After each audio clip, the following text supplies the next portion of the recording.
ओम शांति। तो आज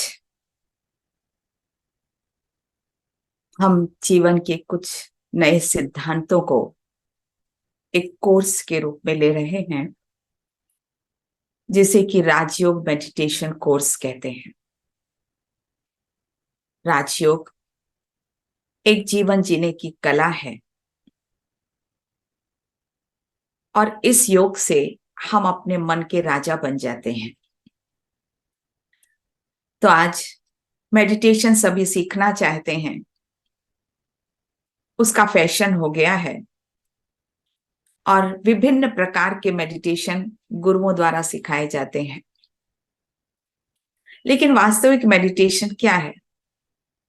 ऐसे तो श्वासों पर भी फोकस करते हैं, कोई स्पॉट सामने रख लेते हैं, कैंडल रख लेते हैं, उस पे भी फोकस करते हैं। अवश्य ही उसे एकाग्रता की शक्ति तो बढ़ती है, लेकिन वो मेडिटेशन नहीं। मेडिटेशन का अर्थ वास्तव में होता है to channelise the thoughts in positive direction, अर्थात विचारों के ऊपर काम करना, या फिर कहें communion of inner self with the supreme.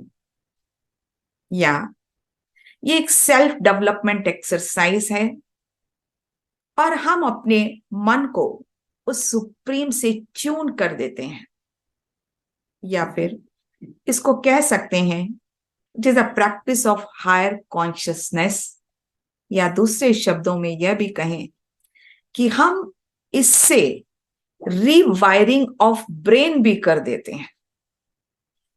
तो वास्तव में मेडिटेशन एक जादू मंत्र है, हमारी सोच को परिवर्तित कर देता, साथ ही साथ ब्रेन के न्यूरोनल कनेक्शंस को भी चेंज कर देता है।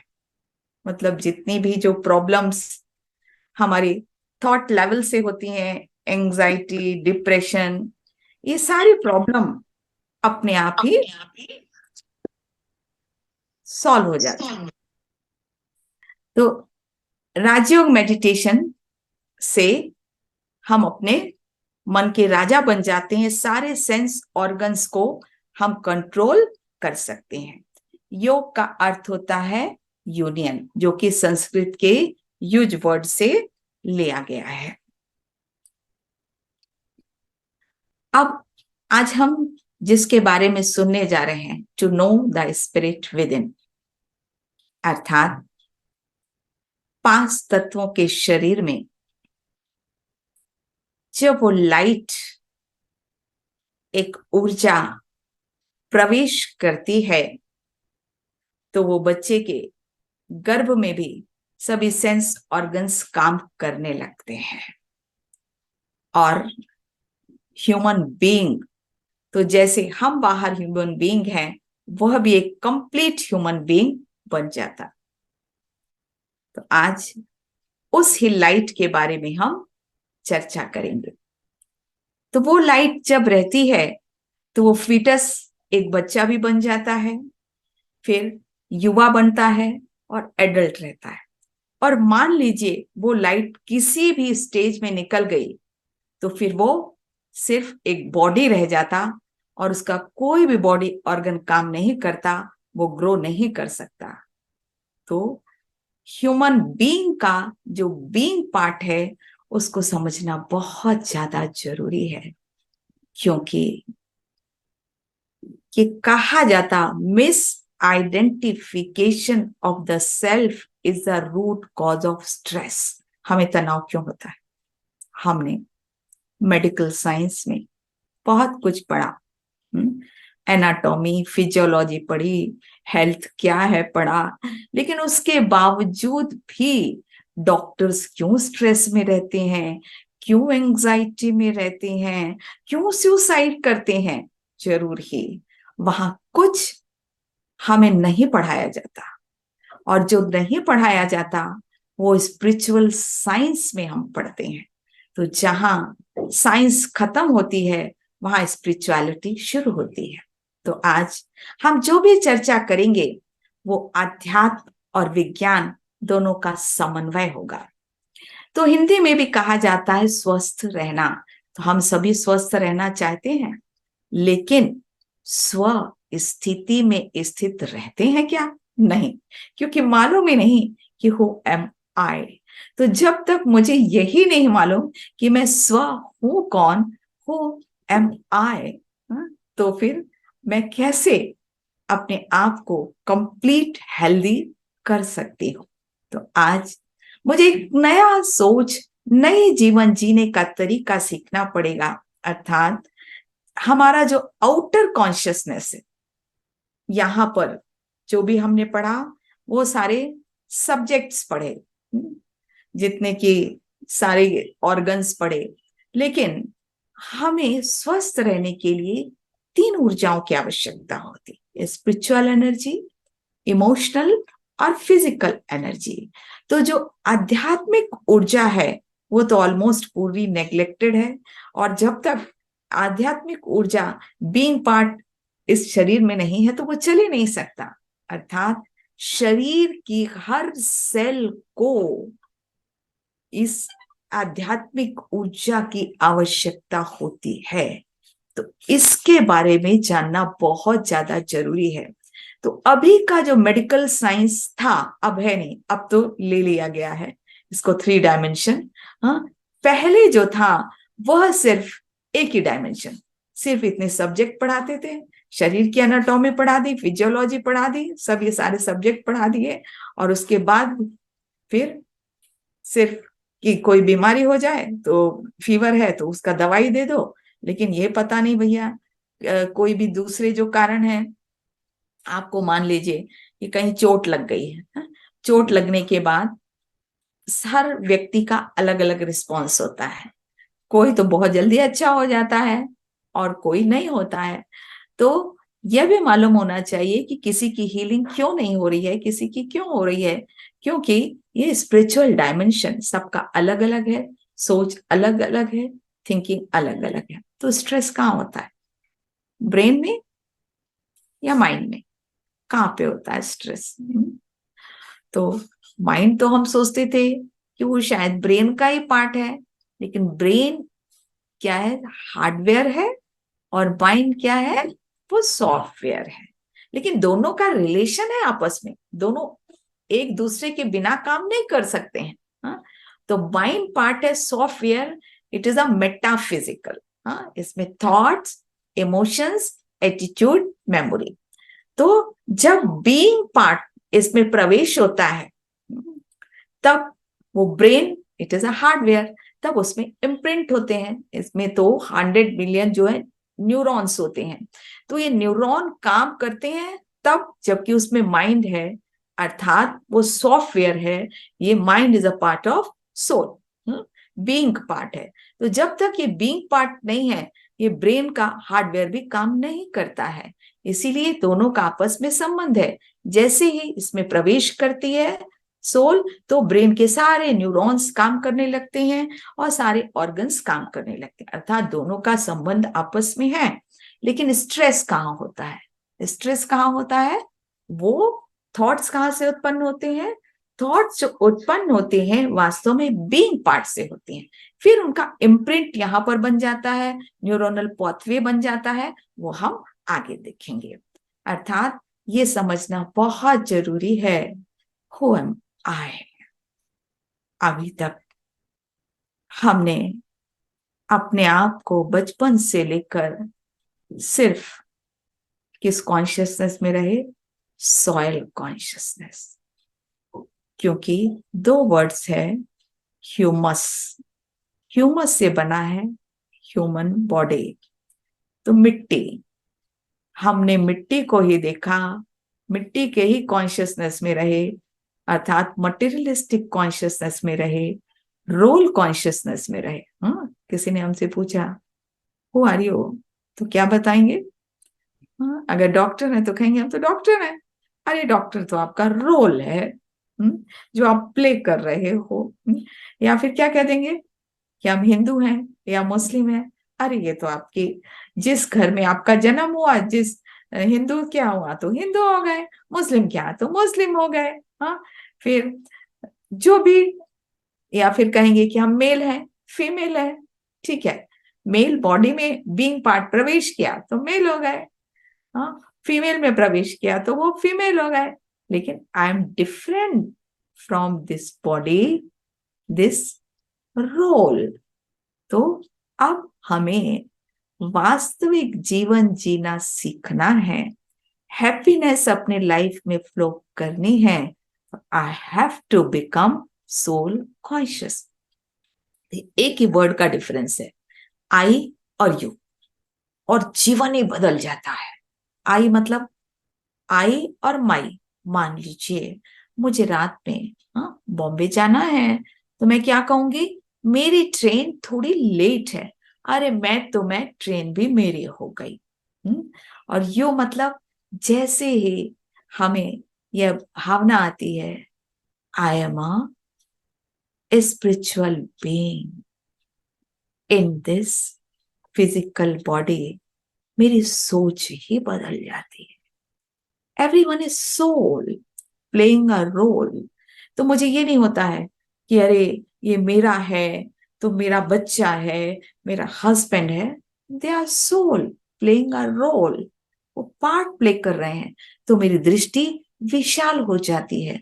मुझे नहीं लगता है कि ये मेरा है और ये पराया है, हर कोई मुझे अपना लगने लगता है। सिर्फ ये सोच बदलने से मेरी दुनिया बदल जाती है। और जब मेरी सोच बदलती है तो थॉट एनर्जी काम करती है। In this everything is energy, और वो थॉट एनर्जी सामने वाले को भी पहुंचती है, और उसके अंदर भी ये सोल कॉन्शियसनेस अर्थात विशाल वृत्ति हो जाती है।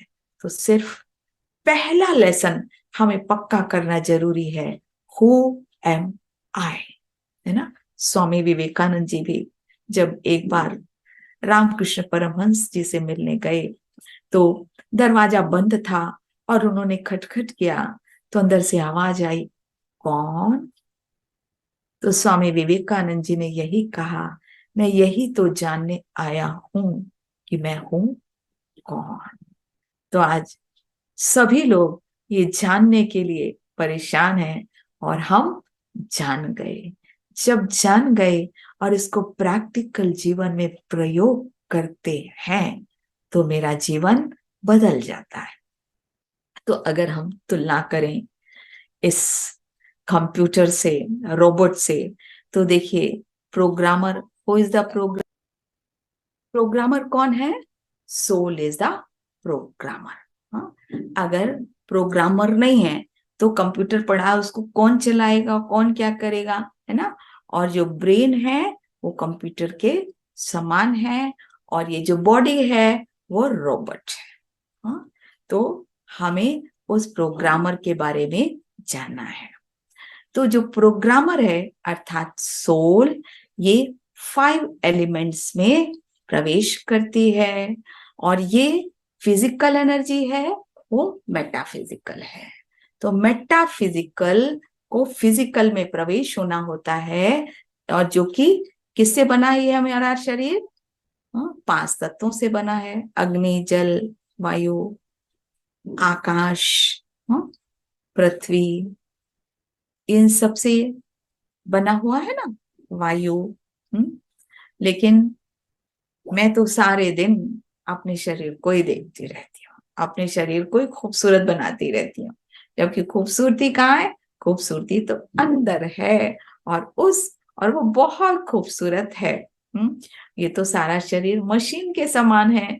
तो जैसे मशीन अपना जो जीआईटी होता है ना, क्या होता है कि ऐसे मिक्सी जैसे घूमता रहता है, उसमें खाना गया, भोजन गया, मिक्सी, तो मशीन है। और अगर सोल नहीं है उसमें, तो ये जो इंटेस्टाइन रूपी मिक्सी भी काम नहीं करती है। तो हमने जो भी, चाहे एक एक ऑर्गन्स को आप देख लो, ये पूरी तरह से मशीन के समान होते हैं। तो आप कहेंगे क्या इसके साइंटिफिक एविडेंसेस हैं? हाँ, ये ऐसा कैसे कह सकते हैं कि जो सोल है, और आप ये बताओ कहाँ रहती है, कैसे काम करती है, तो हमें देखेंगे। इतना तो हम समझ गए ना, वी आर ह्यूमन बीइंग, मतलब we are spiritual being in this physical body. अब जब हम साइंस की दृष्टि से देखें क्या एविडेंसेस है, तो 40 एपिलेप्टिक पेशेंट्स पे पैट स्कैन किया गया और वहां पर देखा गया कि यहाँ पर एक शाइनिंग स्पॉट आया और उसको साइंटिस्ट लोगों ने नाम दिया गॉड स्पॉट। फिर जो सोल के अंदर एक जो होती है मैग्नेटिक पावर होती है, और आपने देखा होगा, बहुत सारा पढ़ा होगा, पास्ट बर्थ रिग्रेशन थेरेपी, अर्थात कई ऐसे पेशेंट्स होते हैं जिनको पास्ट बर्थ में ले जाया जाता है, और जब वो पास्ट बर्थ में देख कर आते हैं, जैसे मान लीजिए किसी को अस्थमा है, तो जब वो पास्ट बर्थ में गया और उसने देखा कि उसकी जो डेथ हुई थी वो किससे हुई थी, वो पानी में डूब के हुई थी, और उसको जो है इस जन्म में पानी से भी डर लगता था। तो उसकी वो मेमोरी कहां पर स्टोर्ड थी, सोल में, क्योंकि बॉडी तो चेंज हो गई। हाँ, बॉडी तो चेंज हो गई, 5 एलिमेंट्स की जो बॉडी थी वो तो चेंज हो गई, तो ये मेमोरी कहाँ पे थी, मेमोरी कहाँ स्टोर थी, वो थी सोल में। इसका मतलब सोल क्या है, इटरनल है, अविनाशी है, सिर्फ ये शरीर रूपी वस्त्र वो बदलते रहते हैं। तो साइंस भी प्रूव करता है। इसी प्रकार जो पास्ट बर्थ की जो मेमोरीज रहती होते हैं ना, पुनर्जन्म की घटनाएं, आप बहुत सारे ऐसे केसेस देखेंगे जिसको 2-3 साल तक जो है वो याद रहता है। अभी हमारे कुछ दिन पहले डॉक्टर शशि खरे कल जिन्होंने बताया था, उनसे ही बात हो रही थी, तो वो बता रही थी कि मुझे 3 साल तक तो पिछले जन्म का पूरा याद था कि जो मैं पास्ट बर्थ में मैं बूढ़े होकर मेरी डेथ हुई थी, और मुझे मतलब याद था कि मतलब नॉर्मल डेथ थी, और ऐसे पूरा वो अच्छे से बता रहे थे कि मैं फिर मेरे घर वाले फिर वो करने लगे, अरे कहाँ फालतू को याद याद करती, तो धीरे धीरे मैं भूल गई। फिर मुझे याद था कि मैं कहाँ पे थी, कैसी थी। तो बहुत सारे लोगों को याद रहता है पास्ट बर्थ की, लेकिन ये भूलना जरूरी है। क्यों जरूरी है, अरे एक ही जन्म में तो हम एक से इतने अटैच हो जाते हैं, और पिछले जन्म का अटैचमेंट अगर रहे तो इस घर से तो हम भाग के वहां चले जाएंगे, है ना। जब लड़की की शादी होती है तो वो ससुराल नहीं मायका जाना चाहती, क्यों, क्योंकि पेरेंट्स से अटैच है ना। तो एक ही जन्म में इतना अटैचमेंट, इतना परेशान और एंजाइटी ले आता है, तो पास्ट बर्थ की अगर याद होगी तो हमारे सारे संसार में क्योस हो जाएगा। तो इसीलिए जो डेथ है वो एक एक्सीडेंट के समान है, जिसमें कि पास्ट बर्थ का भूलना बहुत जरूरी। लेकिन एक बात बहुत इंपॉर्टेंट है कि जो याद रहता है ना, क्या याद रहता है, तो जितने लोगों पर भी एक्सपेरिमेंट हुए तो सभी ने क्या बताया, या तो वो मेल थे या तो फीमेल थे, किसी ने भी नहीं बताया मैं कुत्ता था, बिल्ली था, ये था, है ना। हमेशा ह्यूमन बीइंग। तो किसी, हाँ, और किसी भी जन्म में कहीं भी घर में जन्म हो सकता है, हिंदू मुस्लिम क्या जन्म हो सकता है, मुस्लिम हिंदू क्या जन्म हो सकता है। ये निमहैंस आपने सुना होगा, ये बहुत बड़ा अपने यहाँ इंडिया का बेंगलोर का सबसे बड़ा इंस्टीट्यूट है, और तो वहां पे बहुत सारे ये रिसर्चर्स हुए हैं। तो उसमें से एक बहुत इंटरेस्टिंग रिसर्च है, जो कि इस जन्म में वो बच्चा जो था उसका नाम नरेश था। वो एक ब्राह्मण परिवार में पैदा हुआ था, और जब वो छोटा था, 2.5 साल का था, तो एक ऐसे कार्ट बना के, वो जैसे तो ना बैलगाड़ी, तो एक उसका बना के वो खेलता था, ऐसे खींचता था। और वो जैसे लोग नमाज पढ़ते ना वैसे बैठ जाता था, तो उसकी माँ सोचती थी पता नहीं ये क्या बैठ जाता है, ऐसे करता है। फिर एक दिन क्या हुआ, ये वो 6 साल का जब हुआ, तो एक फकीर उसके यहाँ आया, हैदर अली नाम का। तो वो बच्चा, वो ऐसे उसने दरवाजा खोला, तो वो था, अब्बा आप, अरे मुझे घर ले चलो। तो कहा मैं, वो तो फकीर, क्योंकि मुस्लिम जो होते हैं पुनर्जन्म नहीं मानते ना, तो अब्बा मुझे ले चलो, मुझे सबसे मिलना है, मेरे भाइयों से मिलना, सबसे मिलना है, मुझे ले चलो ना। तो वो तो क्योंकि मुस्लिम अगर वो कहते हैं ना पुनर्जन्म, तो उनके यहाँ बहुत बड़ी सजा होती है, वो नहीं माना जाता। तो भागने लगा फकीर, क्योंकि तो फकीर हो गया था, तो फकीर ऐसा कह नहीं सकता था। तो वो बच्चा भी पीछे पीछे पीछे भागने लगा, अब्बा अब्बा मुझे छोड़ के क्यों जा रहे हो, क्यों जा रहे हो। तो उसकी मम्मी भी पीछे पीछे भगी, नरेश उसकी। काकोरी गांव आप इंटरनेट में सर्च कर सकते हैं, लखनऊ के पास काकोरी गांव है, तो वहां का ये केस है। तो फिर अब उसकी मम्मी ने सोचा कि नहीं, वो बच्चे को वापस लाई, अब मुझे ले ही जाना पड़ेगा। फिर वो उस गांव में ले गई और पता चला एक हैदर अली नाम का सचमुच वो था। उसकी दो वाइफ थी। तो जो बड़ी वाइफ का जो बेटा था मुशीर अली, तो वो गर्मी के जून के मास में जा रहा था। वो आम लेकर बैलगाड़ी में जा रहा था, तो रास्ते में एक्सीडेंट हो गया और उसकी डेथ हो गई थी। और तो वहां पर जहां पर डेथ थी ना, यहाँ पर उसको बर्थ स्पॉट भी था यहाँ पर। तो फिर उस वो सबको पहचान गया, बहुत खुश हुआ, अपनी वाइफ से बात किया। फिर उसको कुछ एक्चुअल में कुछ जो धन कहीं गड़ा हुआ था, तो उसको वो याद था, तो उसकी वाइफ को बताना था। उसने सारे कागज वागज उसको बता दिए, फिर वो भूल गया। तो ये चीजें प्रूफ करती हैं कि आत्मा का अस्तित्व है, बीइंग पार्ट का अस्तित्व है। और ऐसे और भी कई केसेस हुए। एक जगह और ये ऑपरेशन चल रहा था, तो वहां पर एक बहुत पावरफुल फोटोग्राफ एक लिया गया उसमें मशीन से। तो उसमें देखा गया कि जो जिस पर दिया गया था, वो व्यक्ति ऑलमोस्ट उसका हार्ट चला गया था और थोड़ी देर के लिए सब स्टॉप हो गया था और रेस्पिरेशन भी उसका बंद हो गया था। तो डॉक्टर्स बहुत घबरा गए थे। फिर उसको रिवाइव किया गया। फिर उसके बाद जब वो वार्ड में गए, तो वो बतलाते हैं कि डॉक्टर आप क्यों घबरा गए थे, मैं तो ऊपर से देख रही थी सब। तो मतलब ये सटल बॉडी ऊपर से देख रही थी, उसका समय नहीं था इसलिए वापस उसमें आ गई। लेकिन मतलब अस्तित्व होता है हमारा इस फिजिकल बॉडी से अलग। अब सोल कहाँ रहती? हमने मेडिकल साइंस में बहुत एनाटॉमी फिजियोलॉजी पढ़ी, लेकिन इस सोल की एनाटॉमी फिजियोलॉजी नहीं पढ़ी। तो आज स्पिरिचुअल साइंस में हम सोल के एनाटॉमी फिजियोलॉजी जरूर पढ़ेंगे। सोल कहाँ रहती है? सोल रहती है ब्रेन के उस पार्ट में जिस पार्ट का ट्रांसप्लांटेशन नहीं होता।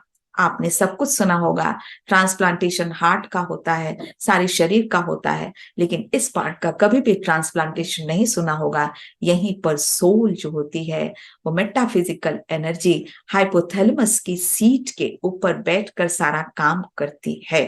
अर्थात वो उसका रूप कैसा है? जिसका लाइक अ स्टार। तो हमेशा मेडिकल साइंस में सरफेस मार्किंग बताया जाता है। तो जो सोल की सरफेस मार्किंग होती है, वो यहाँ पर बिंदी के रूप में लोग लगाते हैं। और ये अनादि अविनाशी होती है। फिर अब ये काम कैसे करती है? फिजियोलॉजी इसकी क्या है, कैसे काम करती है? यही तो मेन चीज है जो हमें चाहिए। और यही नहीं पढ़ाया जाता। मुझे क्या चाहिए, मैं अपने आप से पूछूं। क्योंकि मेडिटेशन एक अंदर की यात्रा है। मुझे यही चाहिए। आज साइंस का ज्ञान बहुत ज्यादा बढ़ गया है, लेकिन स्वयं का ज्ञान नहीं कि मैं कौन। यही ज्ञान, आध्यात्मिक ज्ञान, मेरे जीवन को बदल देता है। क्योंकि मैं शांति सोचती हूं बाहर से मिलेगी, व्यक्ति से मिलेगी, परिस्थिति से मिलेगी, लेकिन शांति तो मेरा स्वधर्म है, मेरी इनेट क्वालिटी है। तो मुझे सिर्फ एक थॉट करना है, I am a peaceful being, और अपने आप ही वो वाइब्रेशन सारी बॉडी में फैल जाती। मुझे प्योरिटी अच्छी लगती है। कोई झूठा रहे तो अच्छा थोड़ी लगता है। I am a pure being, I am a loveful being, I am a happy being. खुशी मेरे अंदर है। तो जो मटेरियलिस्टिक चीजों से मिलती है, वो क्या खुशी नहीं है? नहीं, दैट इज अ प्लेजर।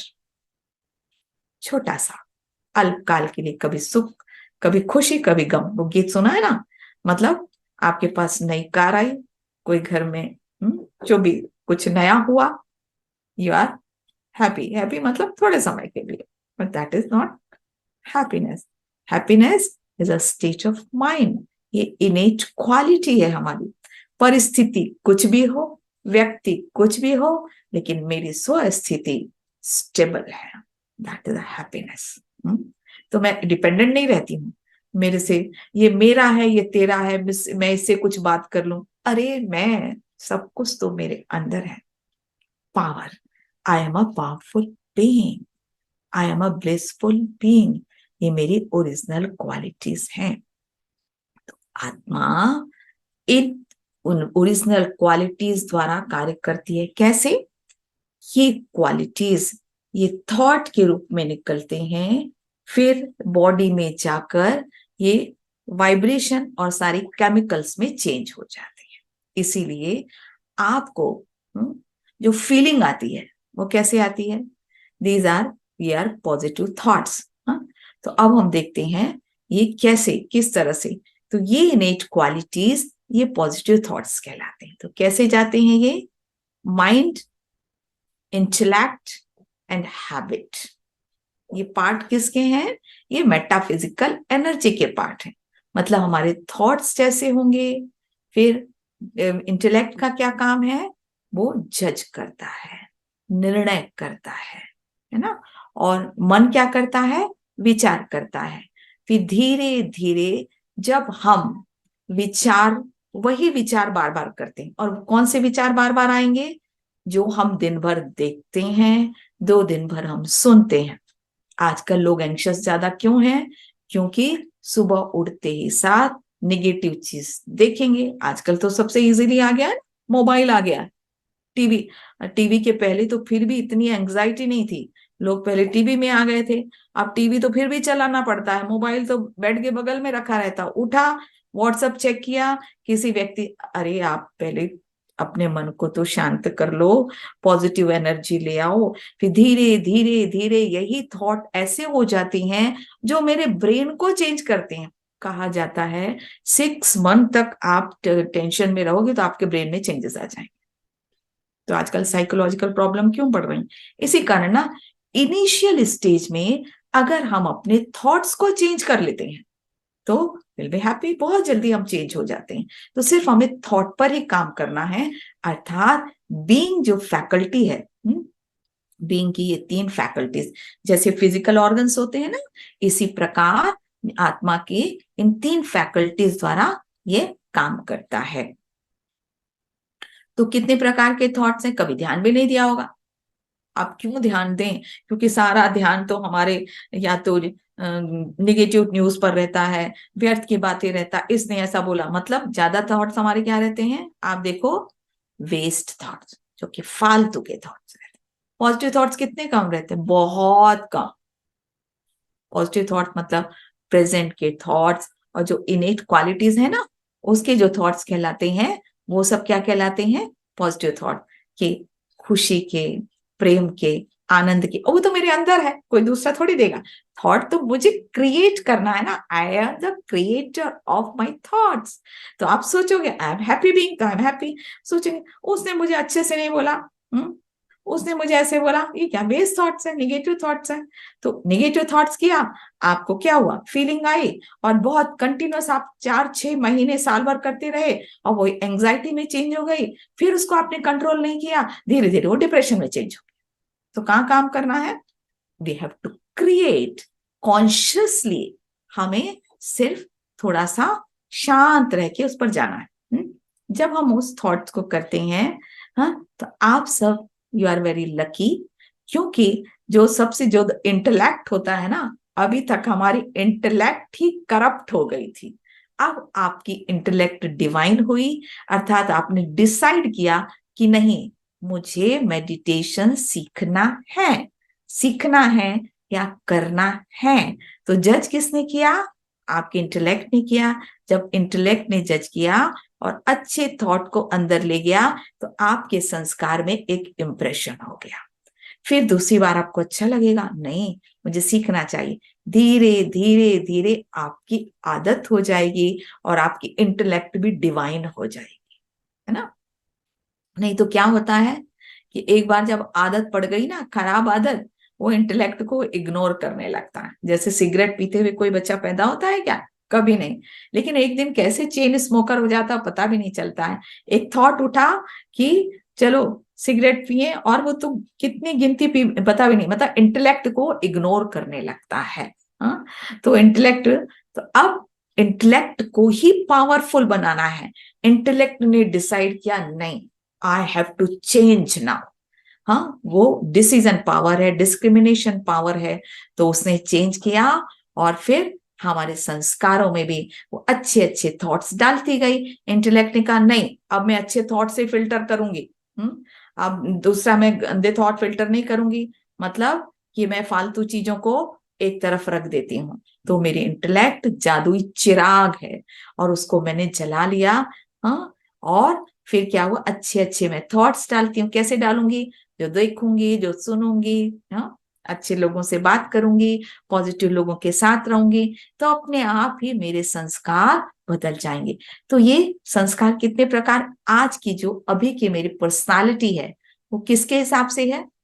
आप है ना, आप जिस पर्सनालिटी के साथ सुन रहे हो, तो वो 5 प्रकार के संस्कारों का कॉम्बिनेशन है। पहला, इनेट क्वालिटी, कितने आपके अंदर है। पीस, प्योरिटी, जो गॉड गिफ्ट है, आपने उसको दबा कर रखा है, तो फिर दूसरे संस्कार आ गए। साधु संत ऋषि मुनि जो स्पिरिचुअल व्यक्ति होते हैं, उन्होंने इनको क्या किया होता है, अपने संस्कार को, ये जो इनेट क्वालिटीज हो इसको जागृत किया हुआ होता है सबके अंदर, लेकिन किसी के अंदर वो है, वो उसको छुपा लिया है, वो कवरिंग हो गई है। किससे कवरिंग हो गई है? दूसरे प्रकार के संस्कार जो पास्ट बर्थ से आत्मा लेकर आई है। हो सकता है आप दुखी होकर आए हो, इसीलिए कई बच्चे बहुत एंग्शियस रहते हैं, बचपन से ही रहते हैं। दो बच्चों का स्वभाव अलग अलग होता है, ट्विंस हो देखो आप, तो कभी कभी अलग अलग होता है। एक तो बहुत खुश रहेगा, घूमता रहेगा, एक उदास रहता है। दोनों अलग अलग घर से आए हैं, अलग अलग संस्कार लेकर आए हैं। तो वो, और भी जो तीसरे जो संस्कार होते हैं, एक बहुत इंपॉर्टेंट संस्कार आजकल हम जिसको बोलते हैं गर्भ संस्कार। माँ ने अपने बच्चे को गर्भ में क्या संस्कार दिए हैं। 9 मंथ्स एक बहुत बड़ा पीरियड होता है, और अप टू 2 ईयर, 2 ईयर मतलब बाद में भी, आफ्टर बर्थ, उसको आप पिछले बर्थ का भले वो नेगेटिव वेट संस्कार लेकर आया है, लेकिन आपने उसको इतना प्यार दिया, इतना प्यार दिया कि पिछला सब कुछ भूल गया। तो बहुत इंपॉर्टेंट संस्कार है जो आज की मेरी पर्सनालिटी है, वो गर्भ संस्कार के कारण। तीसरा संस्कार, हाँ, तो गर्भ संस्कार सिर्फ माँ ही नहीं देती है। जो पिता है, पिता भी बात करता है, पिता भी, जो इन लॉज हैं, पेरेंट्स हैं, वो भी, उनका भी रोल होता है, उनके भी, क्योंकि बच्चा सारी वाइब्रेशन ग्रहण करता है, लेकिन जो मेन होता है वो माँ का ग्रहण करता है। तो इसीलिए सारे जो परिवार हैं उनका भी संस्कार आता है। फिर उसके बाद जब कई देखो, कई बच्चे बहुत अच्छे घर में पैदा होते हैं, लेकिन जब उनकी कंपनी होती है, हाँ, वो खराब हो जाती है, तो वो संस्कार से वो बिगड़ जाते हैं। एक जो हमारा संस्कार है विल पावर, हम सबके पास है। हमने डिसाइड किया नहीं, मुझे अपने आंतरिक संस्कारों को जागृत करना है, और फिर मैंने सोच लिया, तो मेरे ब्रेन में भी चेंजेस आने लगते हैं। सोचा यहां, और ब्रेन कैसे चेंज होता है, जिसको कहते हैं न्यूरोप्लास्टिसिटी।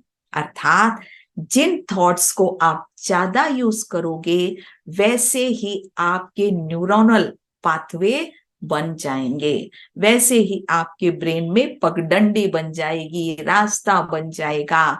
आप अगर टेंशन के, एंगर के, हाँ, बार बार वही थॉट्स करोगे, शिकायतों के, हाँ, कि मतलब सेटिस्फाई नहीं है, तो वही आपके न्यूरोनल पाथवे बन जाएंगे, और धीरे धीरे आपका मेंटल ब्रेकडाउन भी हो जाएगा। इसीलिए आपको अच्छे थॉट्स करने हैं, जिससे कि आपके क्या होंगे, अच्छे अच्छे सर्किट ब्रेन में तैयार ऑलरेडी है हमारे पास, अच्छे भी हैं खराब भी हैं, लेकिन डिपेंड करता है कि आप क्या, इसको हेब्स लॉ बोलते हैं, है ना, कि यूज इट और लूज इट। तो आप यूज करो, अच्छे अच्छे थॉट्स अंदर डालो। कैसे डालोगे? जो देखोगे, जो सुनोगे, जो सोचोगे। तो इसीलिए सुबह से शाम तक हमारी दिनचर्या बहुत पॉजिटिव होनी चाहिए, है ना। और इसको हम किरिलियन फोटोग्राफी से देख सकते हैं। फिर ये स्पिरिचुअल एनर्जी हमारी बॉडी को भी हेल्दी रखती है। जितना आपको आध्यात्मिक नॉलेज होगा उतना ही आप पीसफुल रहोगे, स्ट्रेस फ्री रहोगे, एंजाइटी फ्री रहोगे, है ना, क्योंकि वो हमारे ब्रेन पर भी काम करता है। फिर बाकी हम कर लेंगे, अभी थोड़ा सा हम प्रैक्टिस कर लेते हैं, ठीक है। तो हमने क्या सीखा आज कि हम कौन है, वी आर स्पिरिचुअल बीइंग्स।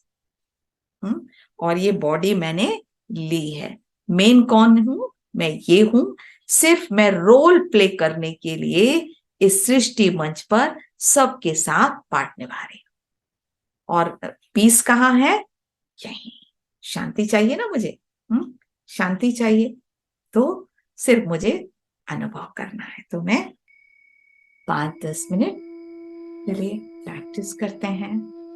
और क्वेश्चन आप बाद में जब 2-3 सेशन हो जाएंगे तब आप पूछ सकते हैं। आज वैसे कराना तो किसी और को था, लेकिन कराना आज मुझे सेशन पड़ा। और अगर कुछ क्वेश्चन है तो शायद श्रेया ने चैट बॉक्स में लिखा भी हुआ है, उसमें आप क्वेश्चन डाल सकते हो। तो जो सेकंड सेशन जो भी लेगा उसमें वो हम उसका आंसर दे देंगे, क्योंकि अभी हम क्वेश्चन आंसर इतने समय में नहीं ले सकते हैं, कम समय में हमें थोड़ा सा पार्ट तो बताना पड़ेगा। चलते हैं यात्रा पर।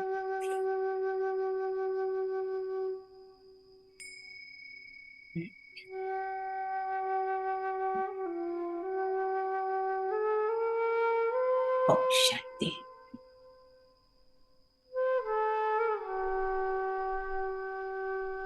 आराम से बैठते हैं,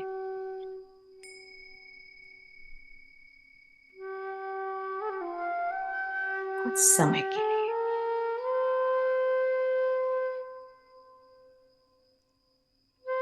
अंदर की यात्रा करते हैं।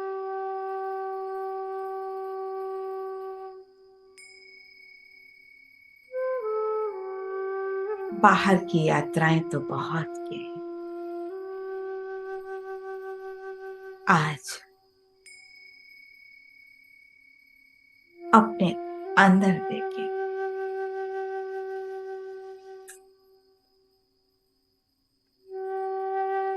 पहले गहरी श्वास लेते हैं,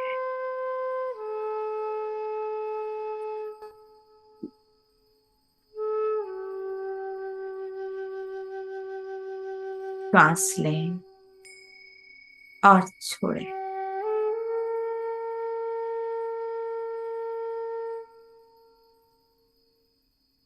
सांस लें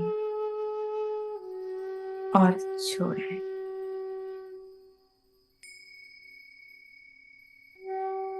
अपना ध्यान श्वासों पर,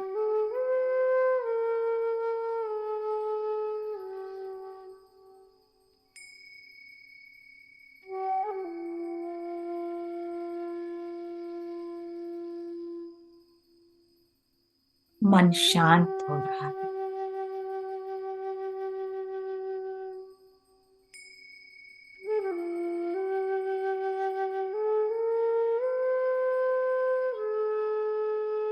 इन श्वासों को देखने वाला कौन,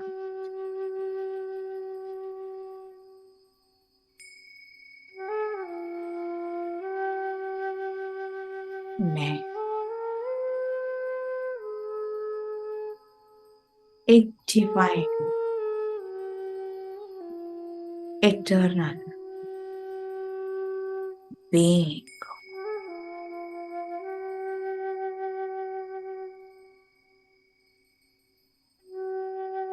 point of light.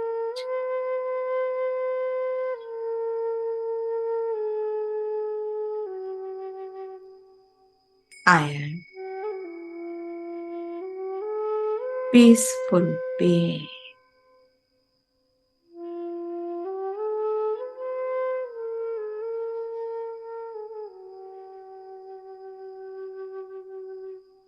दोनों आईब्रोज के बीच टिमटिमाता सितारा है, चैतन्य,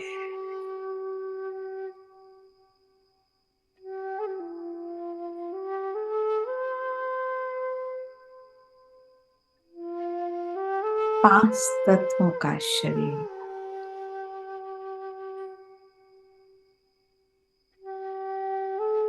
इस शरीर में मस्तक सिंहासन पर मैं आत्मा विराजमान हूं।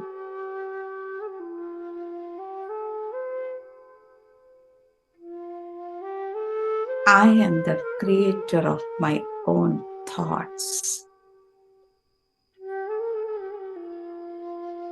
विचारों की रचना करने वाली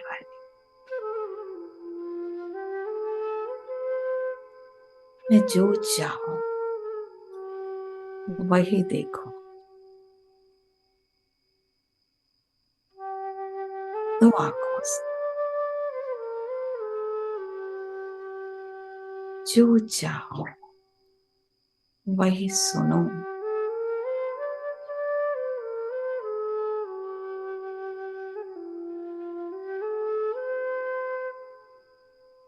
जो चाहो वही बोलो।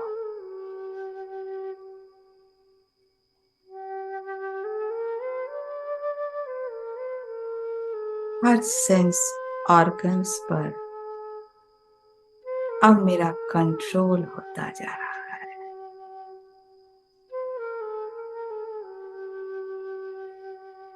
और ये शांति की तरंगें मेरे ब्रेन में पहुंच गई। फील करेंगे आपका ब्रेन बिल्कुल शांत हो गया है, शांत हो गया है, शांत हो गया।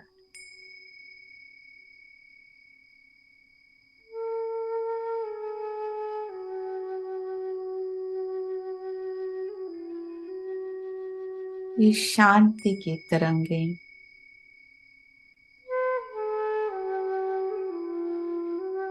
चेहरे को भी शांत कर रही है।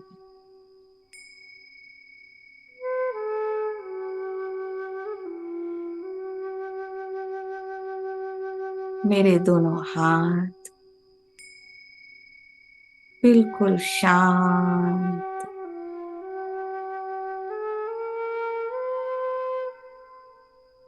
मेरी श्वासों की गति कम हो रही है।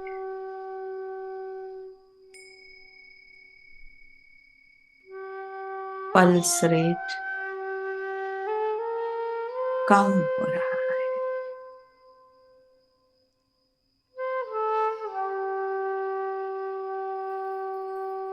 मेरा स्टमक, इंटेस्टाइन एकदम ठीक काम कर रहा है। I M relaxed.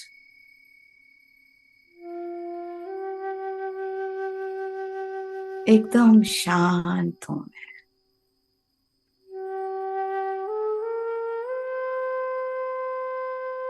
थाइस और नीचे पैरों तक शांति ही शांति।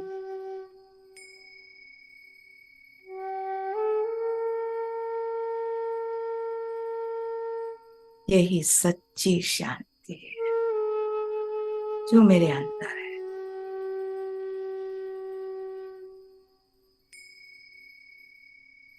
और ये शांति बाहर भी फैल रही है, ऐसा महसूस करें।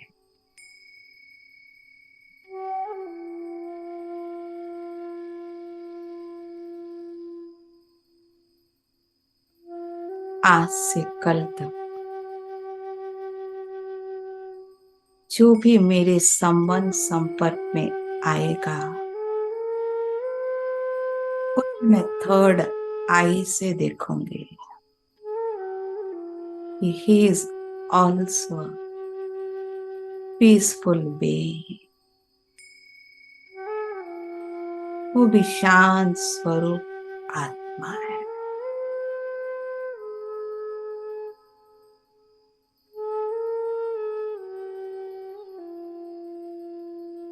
यही कल तक के लिए होमवर्क है।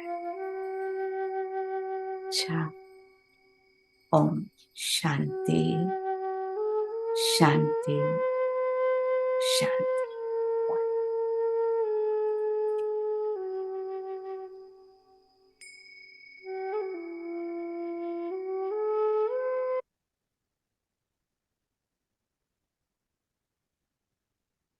सबको बहुत बहुत थैंक्स।